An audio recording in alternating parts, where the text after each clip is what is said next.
Most people assume grocery stores are good businesses. The parking lots are full. The shelves are stocked. Revenue is enormous.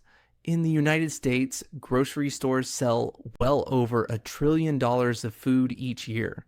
And yet, many of these businesses earn only a few cents on every dollar they take in. Some years, they lose money altogether. This gap between scale and profitability is not a mistake. It is structural, and it explains why an industry that serves nearly every household remains financially fragile. Grocery stores matter because they sit at the center of daily life. They are the primary channel through which food reaches consumers. They employ millions of people and anchor local retail ecosystems. When grocery chains struggle, the effects spread outward. Food prices shift. Suppliers adjust behavior. Labor markets tighten. Inflation data moves. Understanding why grocery stores barely make money is not just a retail story. It is a window into how essential goods are priced and distributed at scale. At first glance, grocery retail looks like a simple volume business. Stores sell large quantities at low prices. Profit depends on constant turnover, not high markups. Inventory must move quickly. Shelves cannot sit idle. Many products are perishable. Produce, dairy, and meat lose value rapidly if demand forecasts are off. Waste is not an anomaly in grocery retail. It is a permanent operating risk. The cost structure makes this risk difficult to manage. Many expenses do not shrink when sales slow. Rent or property costs are fixed. Utilities run continuously to provide power for lighting, refrigeration, and climate control. Labor is required to stock shelves, operate checkouts, manage inventory, and meet food safety standards. These are fixed costs, meaning they must be paid regardless of revenue. When margins are thin, small changes in sales can erase profits. Pricing offers little relief. Most grocery products are commodities. Consumers see little difference between brands or between stores. Milk, eggs, and bread are easy to compare across locations. This creates intense price competition. Shoppers are highly sensitive to even small price differences. Economists describe this as elastic demand, where small price changes cause large shifts in buying behavior. As a result, grocery stores have limited ability to raise prices without losing customers. Gross margin, the share of revenue left after paying suppliers, is already low. In many grocery chains, it sits in the high teens or low 20s. From that remainder, the store must still pay for labor, rent, logistics, shrinkage, and overhead. Shrinkage refers to inventory losses from theft, spoilage, damage, or administrative error. In grocery retail, shrinkage is constant and difficult to eliminate, especially in high-volume locations. Logistics add another layer of pressure. Grocery stores rely on complex supply chains that operate on tight schedules.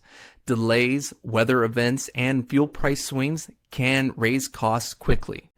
Because pricing power is limited, these increases are often absorbed by the retailer.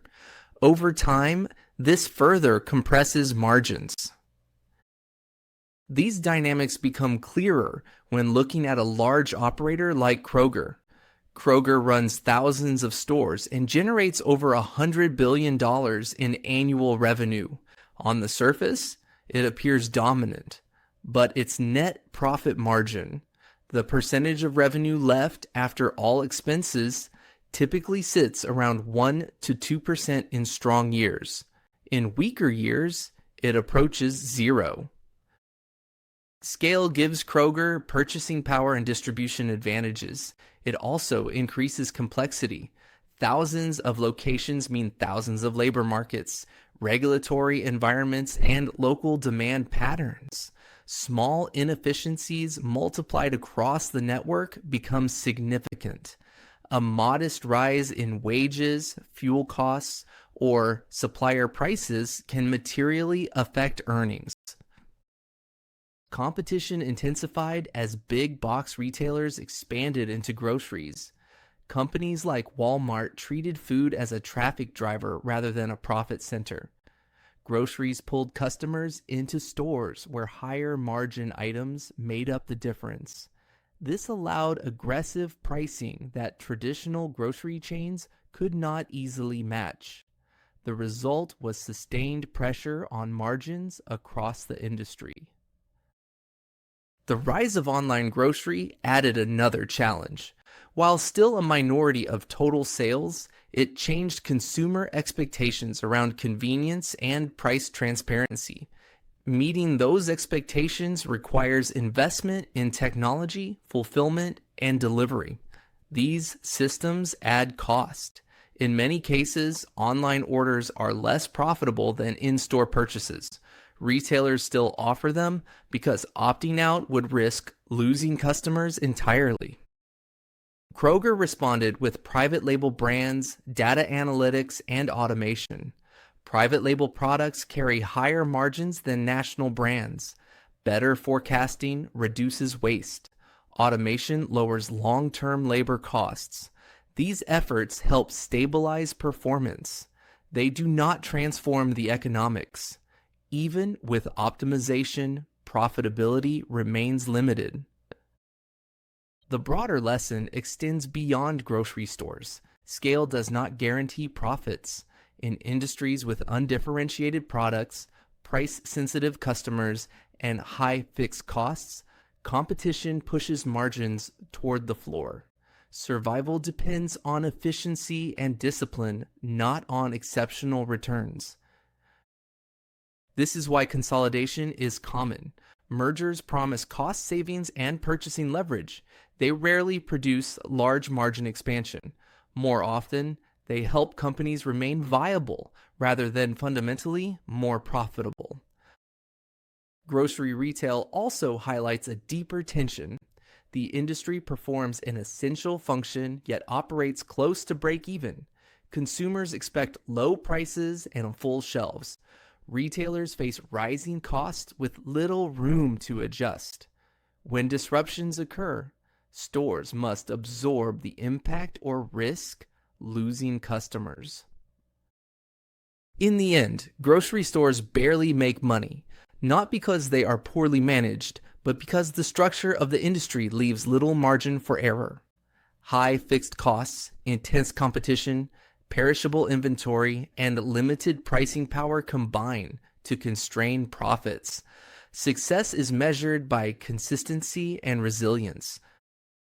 For shoppers, the experience feels abundant and stable. For operators, every fraction of a percent matters.